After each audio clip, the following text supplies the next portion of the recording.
Oi, pessoal, espero que todos estejam bem. E nessa semana vamos dar início ao estudo de inferência e estatística.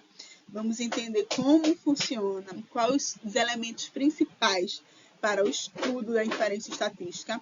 E nessa aula vamos voltar mais para conceitos introdutórios, o que é uma população, o que é uma amostra. E mais para frente a gente vai estudar os conceitos mais profundos, as aplicações, as distribuições utilizados em inferência estatística. E é o que significa fazer uma inferência estatística. Então, o objetivo da inferência estatística é produzir afirmações sobre dado ou característica da população, na qual estamos interessados, a partir de informações colhidas de uma parte dessa população. Então, é como se tivesse uma população aqui grande e a gente quer estudar características dessa população, mas às vezes não é viável pelo tamanho da população. Então, a gente pega um subconjunto dessa população, que a gente vai chamar de amostra, mais para frente eu vou definir direitinho, e aí, através dessa minha amostra, dessa população, a gente consegue fazer a inferência estatística. A gente vai estudar, calcular média, variância, e fazer um estudo estatístico sobre essa amostra, que aí vai refletir, a gente consegue fazer afirmações sobre características da população geral, através dessa amostra. Então, estudaremos os argumentos estatísticos para fazer afirmações sobre características de uma população geral com base em informações dadas por essa amostra, esse subconjunto da minha população.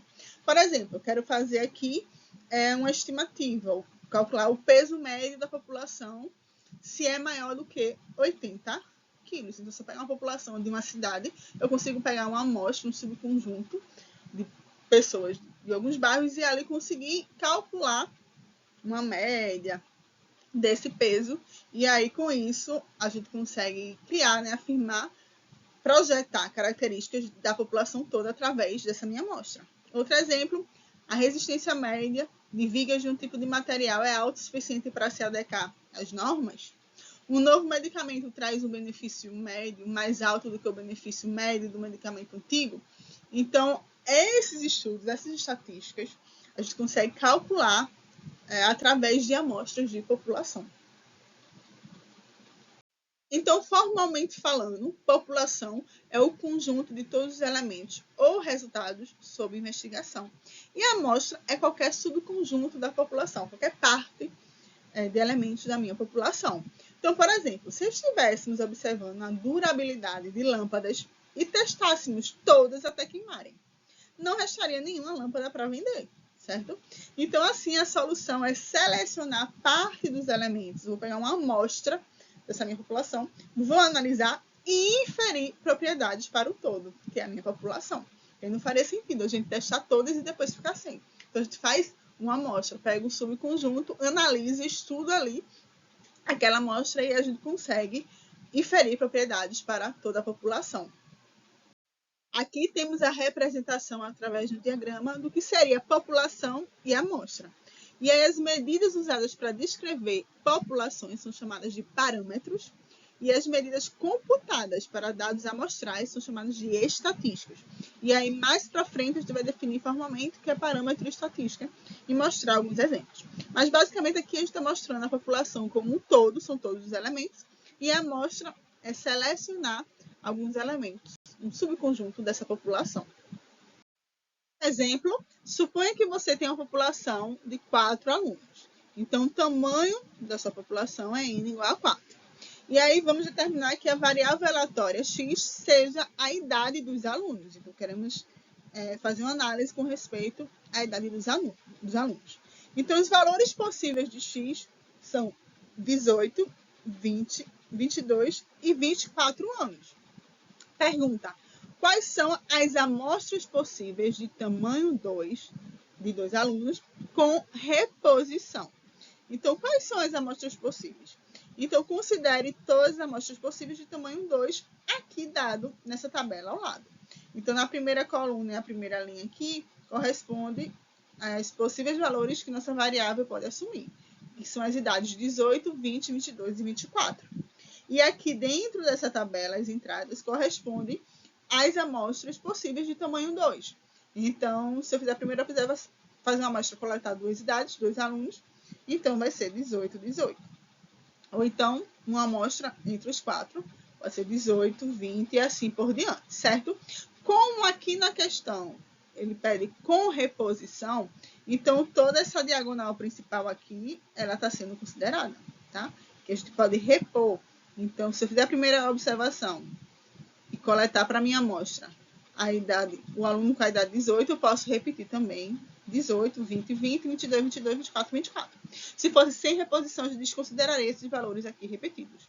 Mas como pode ser com reposição, então existem 16 amostras diferentes aqui, que são possíveis para amostragem com reposição.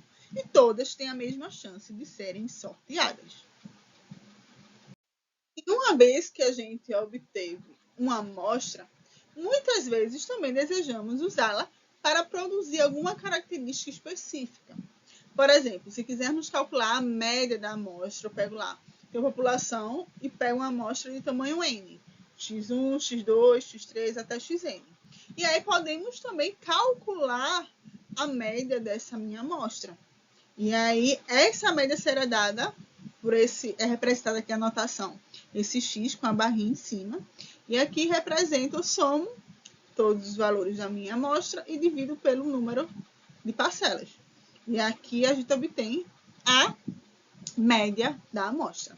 E é fácil verificar que essa média também é uma variável aleatória, pois a gente sabe que a população, a variável x1, x2, xn são variáveis aleatórias. E podemos também usar, também estar interessados em qualquer outra característica da amostra, que sempre será em função do valor aleatório, do vetor aleatório x1, xn, pois x1 e xn são variáveis aleatórias que compõem a nossa amostra. Então, não só a média, como o desvio padrão, a variância, a gente consegue obter toda essa análise estatística, toda essa característica da nossa amostra.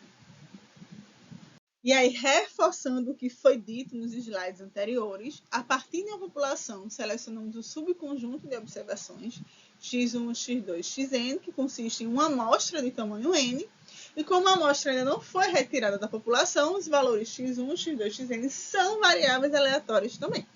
E aí, qualquer função calculada a partir da amostra é uma estatística, certo?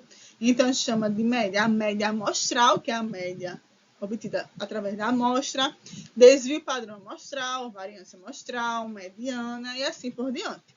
E aí, definição. O que é uma estatística? Uma estatística é uma medida numérica que descreve uma característica da amostra, ou seja, é qualquer função da amostra, tá? Então, essas medidas aqui que a gente calcula em função da amostra, chamamos de estatística. Se for em função da população, do dado geral, vai ser chamado de parâmetro, que a gente vai ver no próximo slide. Mas tudo relacionado, tudo em função da amostra, a gente chama de estatística. E aqui temos alguns exemplos das estatísticas mais comuns, certo? Dada uma amostra de tamanho N, nós podemos calcular a média da amostra, que é bem semelhante à fórmula da média normal que calculamos, que a gente viu quando estudou a parte de probabilidade. A variância da amostra é dada por essa fórmula aqui. O menor valor da amostra, que consiste no mínimo, né? O menor valor da amostra. O máximo do meu vetor amostral corresponde ao maior valor da amostra. Temos a amplitude amostral, que é a diferença entre o maior e o menor valor da amostra, e a iésima observação, maior observação da amostra, que a gente considerar aqui. E aí, como exemplo agora, vamos utilizar o mesmo exemplo que vimos na aula de hoje, com relação à idade de alunos, né? Na população que eu tenho 4, a minha população, e quero uma amostra de tamanho 2. E aí, vamos calcular a média amostral com uma amostra de tamanho 2. E aí, se eu tenho tamanho 2, a minha fórmula de média amostral se resume a essa aqui, tá? Que eu vou somar os dois valores e dividir por 2. E aí será a minha média amostral de tamanho 2. E geralmente usamos esse índice aqui, nesse X nessa variável da minha amostra, e a gente representa esse índice 2 aqui como o tamanho da amostra. Se minha amostra tivesse tamanho 100, a gente chamaria de x índice 100, certo? E aí, vamos selecionar uma amostra. Lembrando que aqui a gente tem nessa tabela, são todas as possíveis amostras que a gente poderia obter dessa população. E aí a gente vai escolher uma determinada amostra. Por exemplo, aqui eu coloquei x1 igual a 18 e x2 igual a 20. Então, 18, 20. Então, para essa amostra aqui, a média amostral dá equivalente a 19. E se eu pegar a amostra, a primeira amostra aqui, 18, 18, a média amostral da gente vai ser 18. Vai ser 18 mais 18 dividido por 2. E aí a gente obtém a média amostral de x2 igual a 18, tá? Esse x aqui, gente, é maiúsculo, tá? Foi só um erro de digitação. E agora vamos definir formalmente o que é um parâmetro. Então, um parâmetro é uma medida numérica que descreve a distribuição da população. Então, reforçando, estatística é a medida numérica que descreve a nossa amostra. E aqui o parâmetro é o estudo, a medida numérica que descreve a distribuição da população total, certo? Assim, se estivermos escolhendo amostras de uma população identificada pela variável aleatória x, seriam parâmetros a média, também, ou esperança, e sua variância x. Os símbolos mais comuns são dados na tabela a seguir.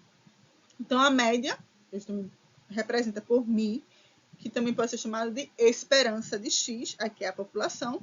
E se for para a amostra, a gente usa esse símbolo aqui, x com a barra em cima, que aqui é a estatística estudada em cima da minha amostra, que é a soma dividido por n. A mediana que a gente estudou, certo? Para a população. E vamos ter também a mediana da amostra, que o cálculo é feito da mesma forma, mas aqui chamamos de parâmetro, porque está relacionado com a população. E aqui é a estatística, pois está relacionado com a amostra. A variância, temos a variância da população, e a variância da amostra é dada por esse valor aqui, que é em função da média amostral.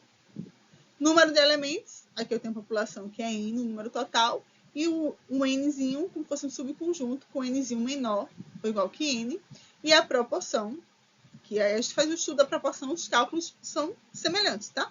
Só que aqui esse pezinho é em função dos valores da minha população, e essa proporção aqui é em função dos valores das variáveis da minha amostra. Aqui a gente tem um diagrama que representa um pouco sobre essa estatística, essa inferência estatística, está baseada em uma amostra de uma população. E é uma população X com determinado parâmetro de interesse θ. A gente consegue obter aqui uma amostra e todas as amostras retiradas da população de acordo com um certo procedimento. Certo? Vamos ver qual o procedimento estatístico para a gente reescolher uma determinada amostra. E para cada amostra, calculamos o valor T da estatística T. Então, para cada amostrazinha, a gente vai calculando o que for de interesse para o nosso estudo. Se eu quero calcular a média, a variância, aí a gente vai fazendo estatística sobre essas amostras. E aí a gente consegue os valores de T formam uma nova população, cuja distribuição recebe o nome da distribuição amostral de T. E a gente vai ver na próxima aula o que seria a distribuição amostral da média, distribuição amostral da variância, e assim por diante. E como é feita a seleção de uma amostra? Então, aqui tem 3 tópicos principais de como pode ser feita a coletagem, a seleção de uma amostra. Então, a primeira considera levantamentos amostrais. E aí a amostra obtida de uma população bem definida, por meio de processos bem protocolados, pelo pesquisador, certo? Com o auxílio de especialistas e amostras de voluntário. Já o segundo caso é quando existe um planejamento de experimentos. E o principal objetivo é o de analisar o efeito de uma variável sobre a outra. Requer também interferência do pesquisador sobre o ambiente de estudo que é a população, certo? E também o controle de fatores externos, com o intuito de medir o efeito desejado, como, por exemplo, testar se um novo medicamento é eficaz ou não para curar uma certa doença. Então, para esse tipo de seleção de amostra, a gente chama de planejamento de experimentos. E o outro caso é quando são levantamentos observacionais. Tá? Os dados são coletados sem que o pesquisador tenha controle sobre as informações obtidas, exceto, eventualmente, sobre possíveis erros grotescos. E aí, as séries de dados temporais, por exemplo, são tem muita característica desse tipo de seleção de amostra. Tá? Por exemplo, queremos prever as vendas de uma empresa em função de vendas passadas. Então, aqui a gente não tem o domínio dos dados da amostra, a influência propriamente dita. A gente simplesmente faz a estatística baseada em função de termos anteriores, de informações anteriores. E, por hoje, a gente viu, foi mais tranquila a aula, hoje a gente viu mais a parte introdutória, os conceitos, para deixar bem claro, para a próxima aula a gente começar a fazer algumas estatísticas, alguns valores sobre a amostra.